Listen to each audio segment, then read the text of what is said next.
Hey everyone, Sari here, and welcome to the highlights from this week of Dark Defense matches. I didn't change the defense setup this week, it's been doing pretty well overall, and I'd like to wait until Book 7 to make any major updates. That also included Medias's empty seal slot, which I only noticed near the end of this defense week.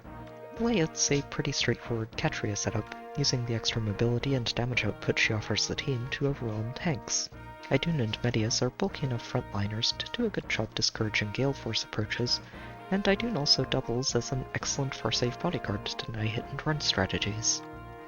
Byleth and Gharnef are a great pair of ranged threats. Byleth's damage reduction and null follow-up make her an excellent vault breaker, while Gharnef's ability to sweep any non-magical opponent, and pulse smoke any pre-charged specials in the process, scrambles most of the common far-safe options. His third turn flash effect still catches more people off guard than it should, too. Bramman's an important third piece of the ranged threats, mostly thanks to hardy bearing. The ability to break through vantage is important to have on a team these days, though I am thinking about moving it to Byleth instead at some point. Defense held up really well this week, only suffering a single clean loss along the way. It's good to see it getting results like these, and I'm hoping it continues to hold out over the next few seasons. So let's get to the first match.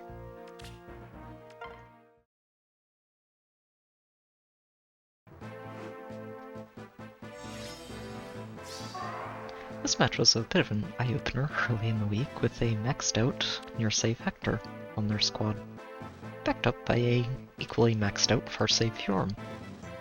These two together make a very powerful save ball combo. Hector's very good as a melee saver, and Fjorm's ability to ignore any sweep or dazzling effects makes her a pretty unique far-save option among armors. I do think she might have a bit of problems handling multi-hit magic units, especially powered by Katria or just from someone like Ninja Korin. But the extra layer of damage reduction that she's getting from Flame helps a lot with that, along with the extra stats that she's getting from the attack speed Freyja and the two distant guards they have on their team from Flame and Peony. It is interesting though that they're not using Deflect for Fjorm since Hector himself is actually using Deflect. But I think that's just really to help compensate for the fact that he's not using Hardy Fighter himself and is using a bit more of an aggressive defensive option with Special Fighter and Bonfire. They take a couple of turns moving into position here and secure the Aether pots before plonking Flame in range and saying go. Medias moves in first. I don't think they really expected Medias to survive this. Hector does get to use Bonfire immediately and get a second attack on top. But Medias is actually getting 60% damage reduction here, and that's enough for him to actually survive Hector, with 1 hit point left over. From there, the ranged units start moving in to tackle Fjorm, but this Fjorm's very speedy, and can actually break through Gharnef first, and then Bramman after that.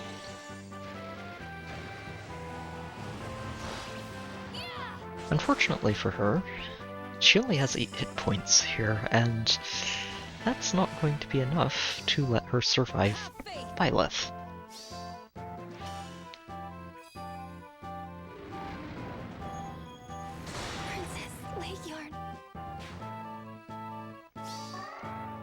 And while Hector does do a pretty good job of surviving and finishing Idun off after this, losing Fjorm's already a big dent, and ends up being enough for them to surrender the match and move on.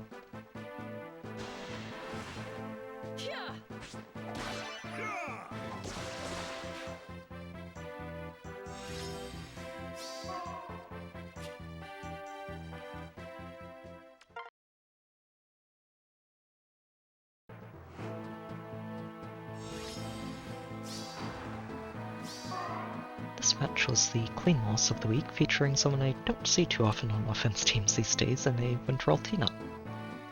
I do think she's still a very strong carry as long as you're able to snipe the Dio's hit runs ahead of time, Being able to combine Vantage and Nullsea Disrupt with a multi-hit weapon, easy access to a breath effect, and the Pierce from Twin Blades makes it very easy for her to carve her way through an entire enemy defense team in one turn. On top of that, she's also bulky enough to tank a hit from any stray Hardy Bearing users, so there's not really a whole lot that threatens her as long as she's careful enough to use Vantage in the right place and time. They do get a bit lucky here with their Catapult being able to snipe our hindrance on the first turn for free, but this team doesn't do the best job of actually protecting that duo's hindrance, so I think they might have been able to make this work even if they hadn't sniped it with their Catapult. They take a couple of turns just working their way into position and then shove Altina into the corner, which lets her avoid Idun and tank her way through all of our ranged units in one turn. Bram does get to land those first two hits, but it's not quite enough to finish Altina off, and nobody else can actually survive these two hits to do those last points of damage.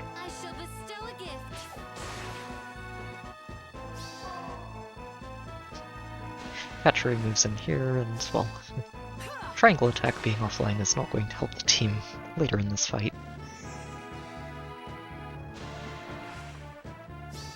And while Gharnef is usually pretty good at sweeping swords or anything else that comes his way, Altina doesn't really have to worry about that. While she doesn't necessarily want to deal with Idun, they do have a backup carry here with this pretty impressive Brave Micaiah.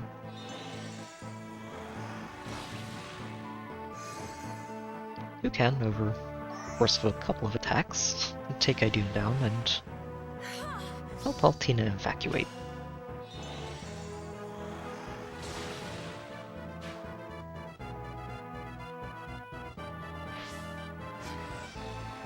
From there, well, Micaiah ends up baiting Eldigan, and he's not really going to get much done to her.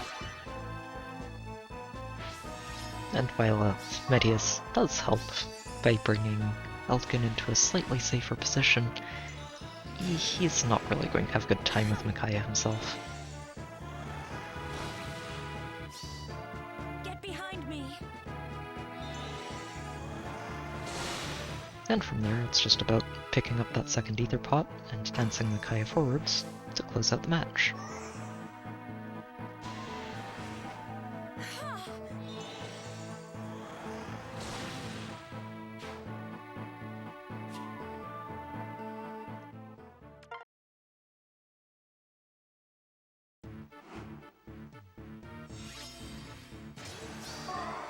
This match was a nice way to rebound, featuring a pretty impressive original Fjorm and the first legendary Deirdre that I've seen on an offense team.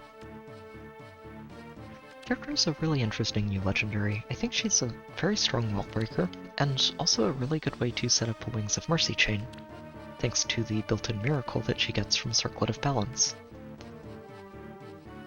I think on this team they're mostly trying to use her to pick off any significant enemy threats before letting Fjorm, or potentially Asker, tank their way through the rest of the team. They take a turn here just to break open the front line of structures and start moving in to dismantle the team, but they might have overestimated Deirdre's dragon slaying capabilities.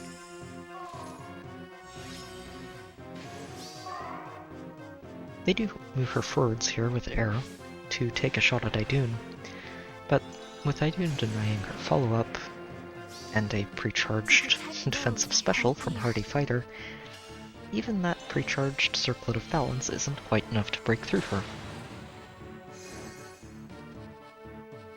And while they can reposition Deirdre back out of range here, air is a little bit exposed. Byleth moves in to accept the free knockout. Stay where you are.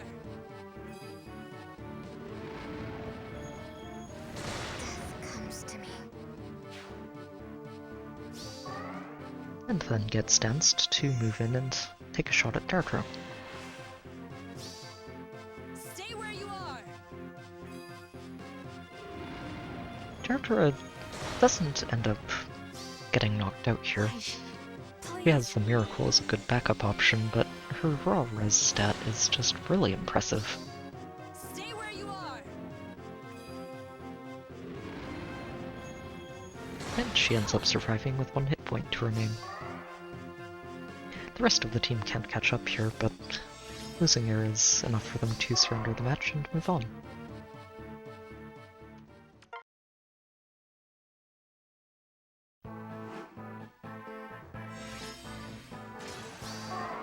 This match was a neat one to see. They look pretty impressive, Farsafe Idun on their roster, but the real star of this team is the maxed out Summer Freyja. It's a really cool build for her. Clash means that she doesn't need to worry about any bright shrines holding her back, and the Trace lets her hit and run very easily, especially combined with the flow and dodge effects that she has from her weapon. It's a neat way to sort of pick apart an enemy team as you go. Idun's very good at just baiting the enemy team out in the first place, and once that's done, Freyja can pick them apart one by one.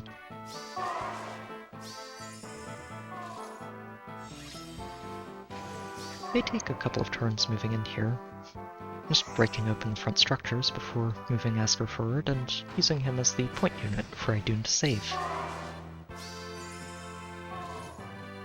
Unfortunately, while Idun is very bulky and can hit pretty hard, Byleth outspeeds her, and the no follow-up Byleth has in her weapon means that she gets to do a lot of damage even through this hardy fighter Aegis.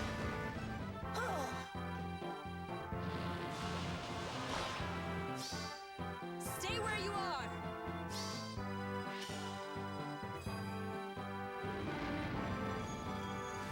And while Idun does survive with a single hit point to her name, that's not going to keep her alive after Renmund moves in to finish the job.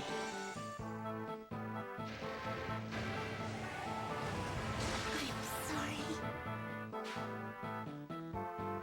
And from there, Byleth gets repositioned to safety and danced, and then moves in to pick up a second knockout Have faith. on Asker. Violence begets nothing.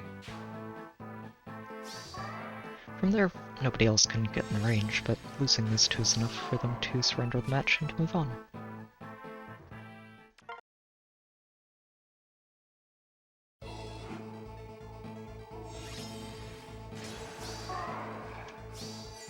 This match was a fun one near the end of the week, featuring an absolutely maxed out Nowi.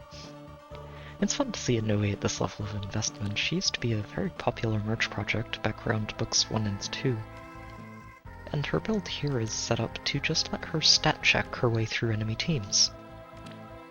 She cancels her own penalties thanks to her Refine, and cancels the relevant enemy bonuses with the Lull, and has access to a bonus tripler thanks to her Seal and Astrid, along with damage reduction from Speed Smoke after the first combat, and a guard effect from the Kestrel stance. On top of getting a pile of extra stats thanks to Asker himself, and Milla backing her up. They take a turn just breaking through the structures and then get ready to move in and start the fight.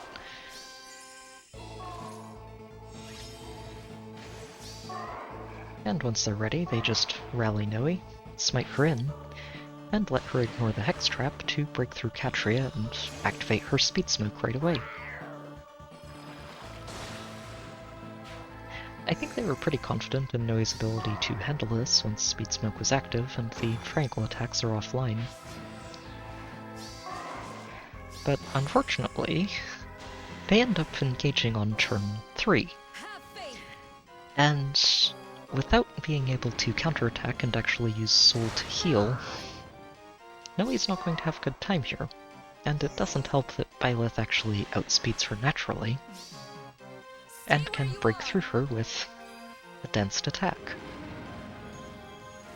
I'm exhausted.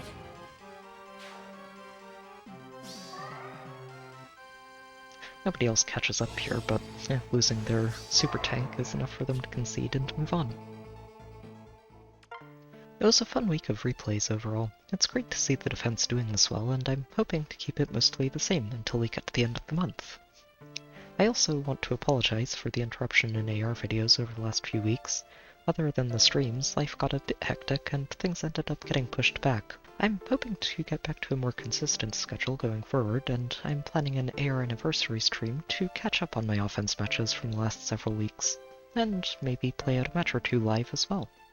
I've also got a Discord server if you'd like to hang out and chat. There's a link in the description, and I've also got a Patreon page there if you'd like to help support the channel. As always, I hope you've enjoyed the video, good luck with your own matches, and I'll see you next time.